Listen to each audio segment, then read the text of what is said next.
Nagpakilig na naman sa kanilang mga tagahanga sina Kim Chiu at Paula Avellino matapos silang mamataan na magkasamang umuwi mula sa kanilang biyahe abroad. Sa mga videos na kumalat sa YouTube, makikita ang dalawa na sabay dumating sa airport at hindi maiwasang mapansin ang kanilang pagiging malapit sa isa't isa. Sa isang video, kitang-kita kung paano todo alalay si Paolo kay Kim habang naglalakad sila. Naging highlight din ang pagiging gentleman ng aktor na labis na ikinatuwa ng mga netizens at Kimpo fans.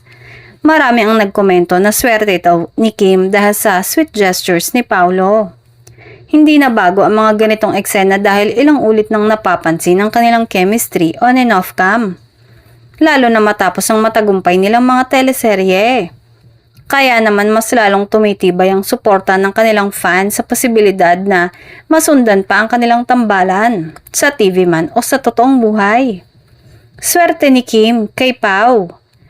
Ayon pa sa ilang caption ng mga fans na tuwang-tuwa sa sweetness ng dalawa.